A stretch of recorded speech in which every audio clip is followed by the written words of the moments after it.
Drake has just asked out Kim Kardashian. Right here crying in the middle of Chanel. So Kanye West is spiraling again after Drake made a bold move that has fans convinced he finally admitted to smashing Kim Kardashian. And to make things even wilder, rumors are swirling that Kim might actually want Drake back. And people try to tell you what to say and press and what to feel. Like, you don't feel that. With Kanye having his hands full with his current troubles, Drake and Kim thought it might be the perfect time to go public. But what these two didn't count on is Kanye's obsession. The fact that it's people making rumors or thinking that you my wife and you're not saying nothing and you carrying it like that don't sit well with my spirit. Years later, and the man is still pressed about Drake smashing his ex-wife. But does Drake care? No, sir. And neither does Kim. Just what happened? Is there really something going on between Kim and Drake? And how is Kanye handling it? Buckle up because this tea is piping hot. Let's get into it. The internet started buzzing about a possible Kim and Drake affair thanks to the Canadian rapper making some moves on his Finsta. Drake couldn't help but react after Kim Kardashian showed some love to his new album with Party Next Door, some sexy songs for you. She uploaded a stunning Instagram video of herself rocking a vintage Chanel dress at Charles Finch's pre-Oscars dinner in Beverly Hills. The twist? She set the clip to Crying in Chanel, a track from Drake and P&D's latest project. Of course, Drake didn't miss his chance to swoop in. He reposted Kim's video on his burner Instagram account at @PlotTTwistedT, adding a goat emoji, and as expected, the internet can't stop talking about it. Drake reposts Kim Kardashian looking her best as Crying in Chanel plays in the background. Uh-oh. Now, Kanye is downloading all the apps right now and he finna go off. We all know that, Ye always suspected that Drake, was creeping with Kim. He lived down the street from her allegedly. He said Drake probably took a few walks down to his house. Now, Drake always, play off that, I'm gonna play with your mind. And they say he got the same thing going on with Future and Gorgeous Doll. And they say he doing the same thing with Kanye and Kim Kardashian. What's y'all thoughts on this, man? Now, if we see Drake post Gorgeous Doll. And honestly, fans may be right to suspect things for once, because the streets have been buzzing about a possible Kim and Drake relationship for a while now. Back in December 2024, there were reports about Kim making frequent trips to Toronto to spend time with Drake. Kim Kardashian has been flying to Toronto to spend time with Drake. They are officially dating. They've been going to extremes to lay low. It's been almost a month now of them dating. It will go public soon. This is from a very reliable source, Drake's best friend Chubb's wife named Zizi. And that's not all. Some fans have been taking a closer look at the lyrics of the track OMW from his latest album, and they think that Drake was actually rapping about Kim. Just take a look at this line: "Your mind and your body is out of control." The F, was they thinking? You vulnerable? Yeah, you got them Liz Taylor diamonds and a heart of gold. Guess who is obsessed with Liz Taylor and spent a good sum of money to get her jewelry? Kim, of course. And then there are these lines: "You got that big old crib now?" And the sign says sold. We're face to face in the crowd, laughing over shots, people eyeing us down. Same night, word is going round town. That kind of word can really get around, that can make a lost love come unfound. Honestly, fans are not sure which mansion Drake was talking about here, since Kim makes a lot of real estate moves. But this next line is a complete no-brainer. Your ex needs to turn that frown upside down smile and keep it pushing before it goes south. Anyone can tell who Drake was talking about here. The rest of the lyrics from the verse were pretty suggestive as well. Can you come home with me tonight? Are you allowed? I know you got the kids at the house. Pay the nanny double and come roll with the owl. You'll be back in time to make them breakfast. No doubt, just stay the night with me. Get nasty. Of course, there are some folks who think that the lyrics have nothing to do with Kim. But if it turns out to be all true, then it's gonna be a big deal, especially with Kanye.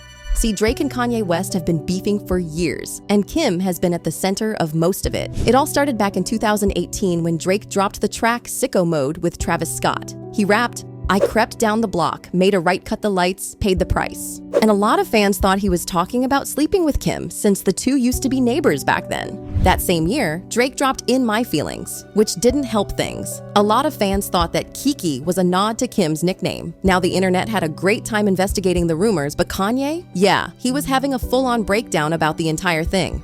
With Drake, I told you that if I wasn't in a medicated state, I might have had the thoughts to, I might have thought and had the wherewithal to say. Now, if I wasn't in a medicated state, I might have thought and had the wherewithal to say hey Pusha, don't diss Drake on my beat. And I spoke about that and took accountability for that.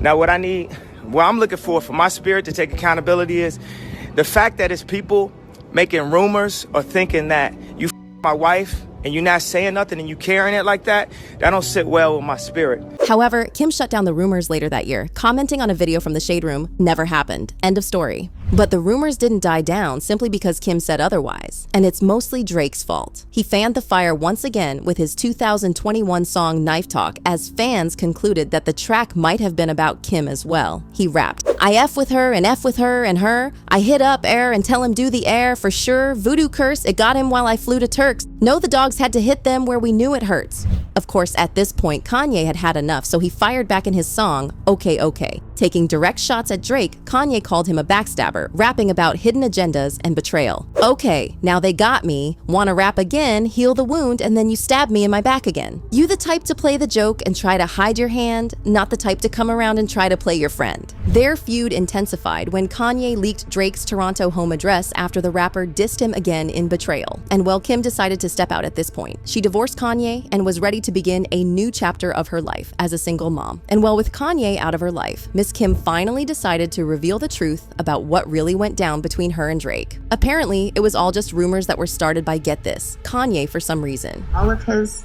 shenanigans, I don't even know what the to call it, rhetoric, is going to be far more damaging to the kids one day than my tape will ever be. That's right. He was the one that started a rumor that said I was hooking up with Drake, having an affair, a whole marriage. She accused me of that publicly. So the person that's supposed to protect me the most publicly would accuse me of having an affair throughout our whole marriage. I really can't wrap my head around how he thinks he is a protector. You know, it's sometimes Kanye will say to me, "Can I have approval over what you say about me on your show?" And I'll say, "Well, you just talked about me in this song, this interview, and you didn't ask my permission." And I never say anything bad. I never say anything negative. If I say I'm exhausted, I feel guilty about that. I am exhausted. Talk about being a master manipulator. Of course, Kim still needed to stay relevant, so according to the streets, the Kardashians had their PR team running a campaign to fan the Kim and Drake rumors once again. According to one source, Drake was using the divorce as an opportunity to get close to Kim. Drake could never understand what Kim saw in Kanye. He'd been saying for years that he wasn't the right man for her and that it was all going to end in tears. He was surprised it took her so long to figure it out and started texting her the moment it became clear that divorce was imminent. He's ready to see her whenever she says the word basically, and he's confident it's going to happen very soon. Kim is cautious about getting involved with someone else too soon before the divorce is settled. And it worked, because even fans started buying into the possibility. This is gonna happen. I fully believe Kim is gonna date Drake. Here's why. When you go through a breakup, what is your main goal for the first 6 months? Make your ex jealous, honey. Exhibit A. Enter Drake. Nothing would make Kanye more mad than this. Not to mention their neighbors. You know the Kardashians have a thing for their neighbors. Exhibit A. Exhibit B. Sorry, that's Travis and Court. I know you can't see their faces because they're just making out all the time. As if any of us actually believe Kiki, Do You Love Me, isn't already about Kim. But the drama didn't stop there. Kanye wasn't about to take his foot off the gas pedal anytime soon. In a now-deleted post, he wrote, "Drake a screw ya baby mama's mama, that's real war." Now at first, fans didn't know what he was talking about, but internet detectives had that mess cracked in a few minutes. Apparently, Kanye was talking about Drake sleeping with Kris Jenner. And as crazy as that sounds, Kanye didn't back from his comments. In fact, he doubled down on his claims and exposed Drake as this creepy dude who had a habit of texting every beautiful woman in the Kar-Jenner clan. And honestly, even the internet agreed with Kanye on this being creepy. The anticipation of something is what we live in. Now is the shortest moment of our life. Now, the now that was just there is just gone now. So let's bring out the, yeah, be easy. Oh my God, I'm sorry, go ahead, continue. Libra, happy birthday. Oh, okay. Ye is out there. Now, fans don't think Kanye was messing around when he made those claims, because Drake has always had a creepy obsession with the Kardashians. I mean, can he explain why he was performing at Kylie's Sweet 16? Or the time the internet thought that he was hooking up with Kylie after she broke up with Travis? Not to mention he couldn't stop being obsessed with Kim. After Kanye's interview with the Drink Champs, the appropriate thing for Drake would have been to just stop. But being the petty queen that he is, Drizzy didn't miss the chance to hit back at Kanye. He released the song Search and Rescue, where he sampled Kim's quote from Keeping Up with the Kardashians. Now at this point, Kanye wasn't in Kim's life to create a fuss, so Miss K didn't think twice about stepping out at one of Drake's concerts and enjoyed her feature on the rapper's song to the fullest. Kim Kardashian just won the internet for the day. She attended the Drake concert, and if you didn't know, Kim Kardashian is actually featured in a Drake song. Drake sampled this scene from Keeping Up with the Kardashians. I didn't come this far just to come this far and not be happy.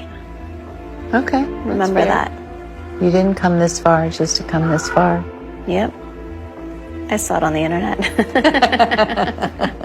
For his song Search and Rescue. I didn't come this far just to come this far and not be happy. And at the Drake concert, Kim Kardashian was spotted giving the performance of a lifetime. I wish I was there.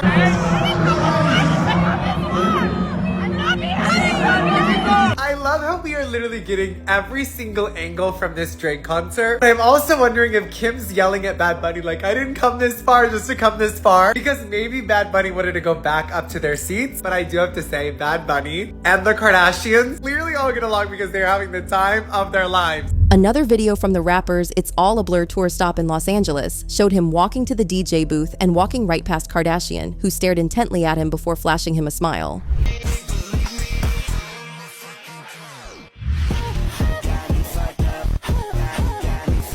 Now some fans thought Kim was the desperate one, but the other half of the internet thought that Drake was just being subtle since he didn't want the tabloids talking about it. One person wrote, "Do you see she start touching her necklace? Like her crush passed by?" Meanwhile, another wrote, "Kim looking thirsty ASF." Whatever the case, it's clear that Drake and the Kardashians do have something going on, and even Nick Cannon hinted at it during his interview with DJ Academics. According to him, Drake's got something on the Kardashians, which is why he can't stay away. I think Drake smashed Kim K, no cap. Come on, man. Let's stay on topic. That ain't that far off of a concept. Like, why would we not say the obvious? This is as a fan, just stepping back. There's something Something real personal Drake holds over that whole family that he like, y'all don't want me to let this out. At the end of the day, Kim and Drake have a lot of history, and honestly, there's never been a right moment for them to get together publicly. But with Kanye a distant memory for Kim, this might be the perfect time. In fact, fans think that's exactly why Drizzy made that public move on IG. But what do you think? Are Kim and Drake really dating in secret? And is Kanye going to dig up old feuds? Let us know what you think in the comment section below, and make sure to check out this next video.